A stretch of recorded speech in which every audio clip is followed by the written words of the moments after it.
Hello, second grade parents. It is my joy to be able to connect with you. I wish it could be in person, but this digital version of my parent night presentation. And so I'll just kind of go through what the plans are for second grade, and feel free to email me with any questions or concerns that you might have. I look forward to being in partnership with you this year in your child's education. Just to start out, our theme this year is rooted. I hope you had a chance to check out our blog. There's a post about being rooted. I look forward to the ways that this is going to become a part of our conversation. It is my prayer that your child will grow deeper and wider roots this year, that they will be connected and held up in Christ. And so I'm excited for the ways that this is going to, we're going to live into this theme this year. Just a little bit about me. This is a picture of my family. It's my husband Brian, my oldest son Noah, who's 18, my middle son Brandon is 15, and my youngest son Evan is 8. And that's him in the center there. So I love the Lord with my whole heart. I love being around kids.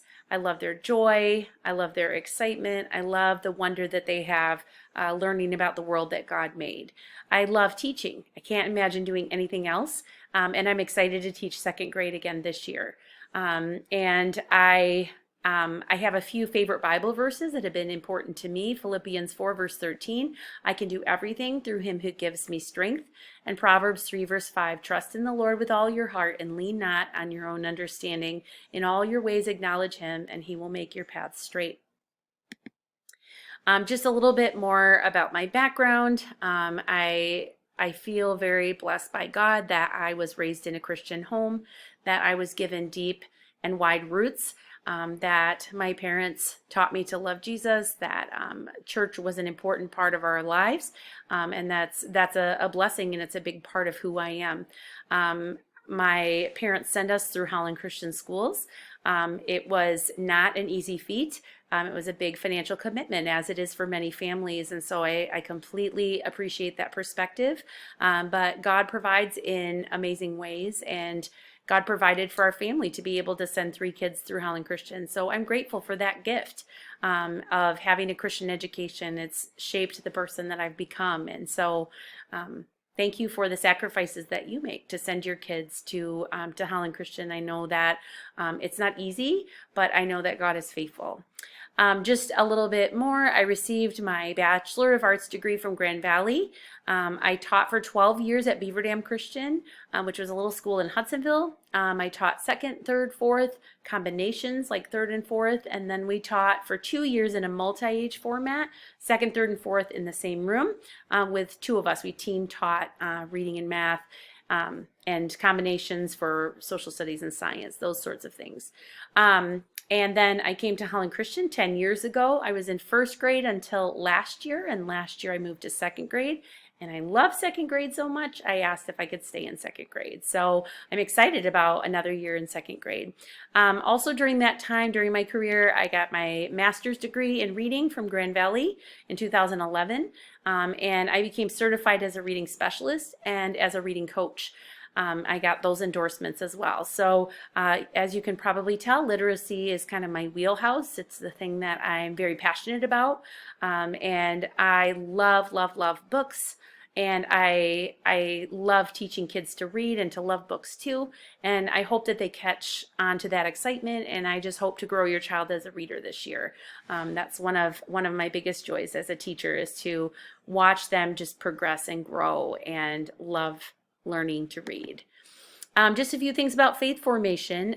We will spend time each day learning our Bible memory. For each month, there is a passage that district-wide we work on the same passage. It's usually quite a lengthy piece of scripture, like Psalm 8 is the first one I believe that we're learning. And we will practice it each day. We'll recite it until those words are hidden in our heart. If you would like to practice them at home, you're welcome to, but we certainly will spend a lot of time in class practicing those. The discipleship practices are ways to put our faith in action. There are flags in our classroom on the wall that have those discipleship practices. These are things like being word rooted and being creation keepers and being image bearers and being wisdom seeking and beauty creating, things like that. These are phrases that will become a part of our conversations in just the small moments of the day when you're trying to figure out what happened in a recess conflict. We can talk about those things. When we're learning about our curriculum, we can talk about those things. They might learn about beauty creating when they go to art class. When we talk about how we treat one another, we talk about image reflecting because we are image bearers of God. And so these are phrases that we really want to become a part of your child's vocabulary because they're ways that they can put their faith in action, which is always the goal. We want them to transform the world for Christ, and that's something they need a lot of tools to equip them to do that. And so these discipleship practices will help them learn about how they can live as a follower of Christ. And then the biblical narrative weaves its way into all of our conversations: creation, fall, redemption, and restoration. Just understanding God's big story and what's our place in it. This is our class blog. I shared the blog address with you by email, and there's one post there about being rooted. Each week I'll share with you photos from your child's week. Every other week I do a curriculum update that just has some information about what your child is learning. So you can look for those updates typically on Friday. The only time I might not is if it's a really short week. But typically I do a blog post each week, and it will be a good way for you to stay in the loop and to understand what your child is doing. If there's opportunities to volunteer or provide supplies, I'll do Sign Up Geniuses and share those on the blog. So keeping up to date on the blog posts is the best way to kind of tune into what's happening in the classroom. In your packet, there's a curriculum note. You can take a moment when you have time to look that over. It just basically has kind of the content piece of second grade and what we'll be learning about and studying this year. So feel free to take your time to look at that. Just some odds and ends. Discipline and communication is a big one. I can already tell that this is a great bunch of kids. I don't expect to have a lot of discipline problems at all, but I feel that it's important to have good communication between home and school. One thing that I use is it's called Capturing Kids' Hearts. It's very much about building a relationship with kids, and that's built on mutual respect. And really helping them to become the best version of themselves and to really make choices to help them own their own learning. So if they make a poor choice, we spend a lot of time teaching expectations in the beginning of the year, and then as they kind of know what's expected, if they make a poor choice, then we use what we call the 4 questions. I'll ask them these 4 questions as kind of a verbal stop. Let's think about this for a second. The questions are this: what are you doing? What are you supposed to be doing? Are you doing it? What do you need to do about it? And it's just a way to help them stop and think, to change their behavior going forward.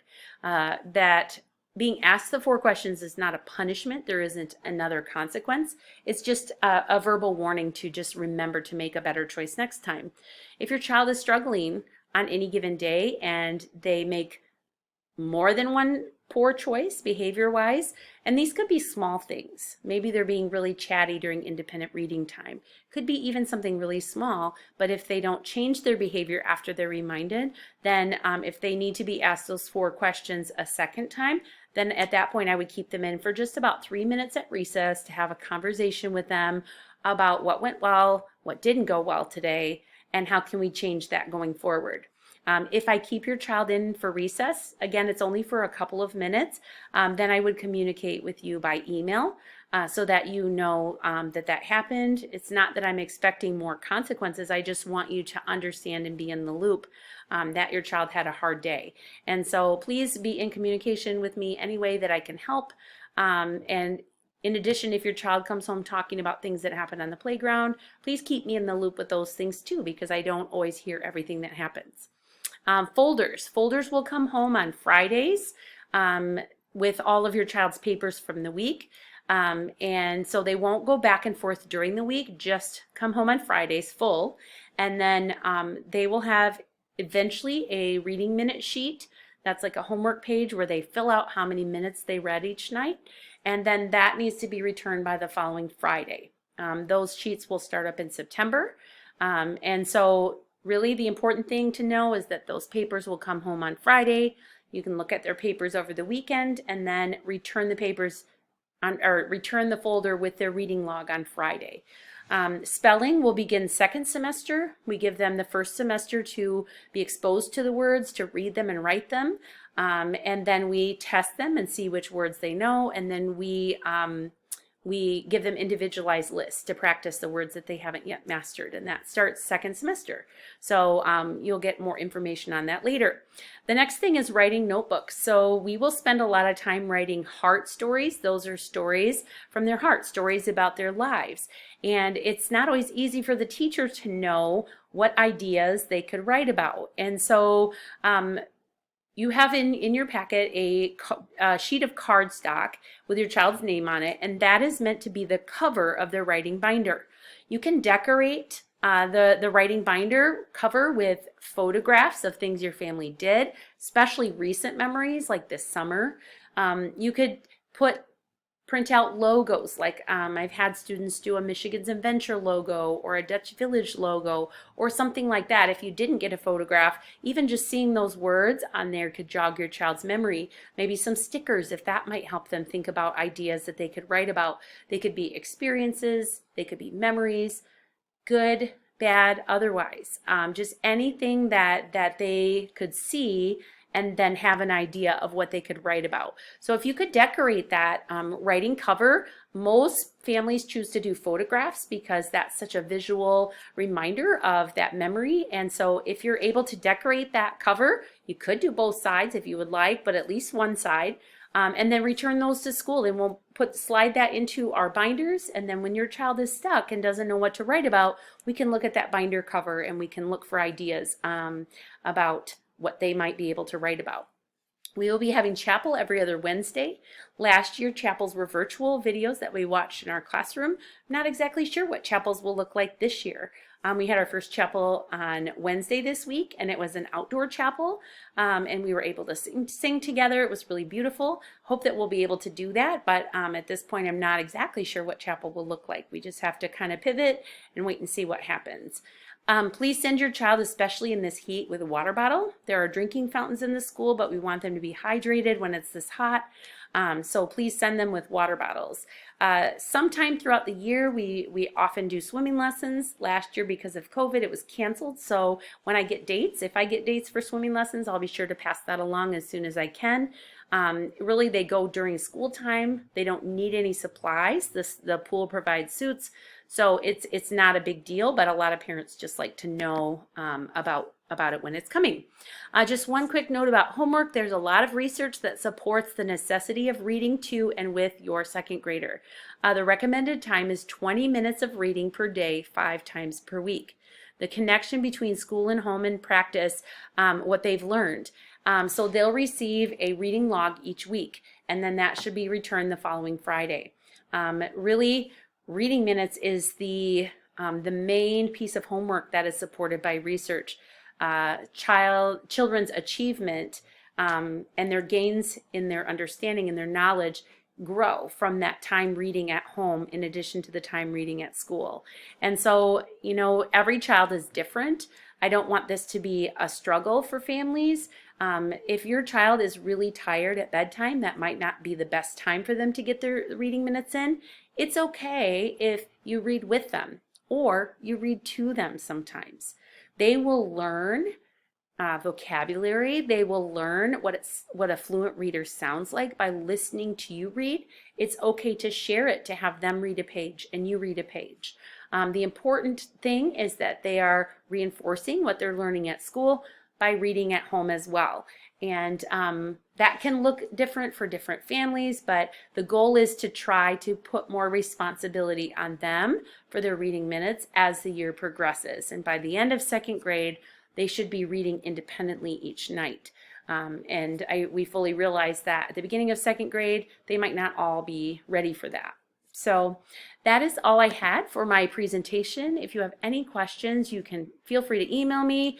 I look forward to your partnership this year. Thank you so much for taking a moment to watch this. Have a great night.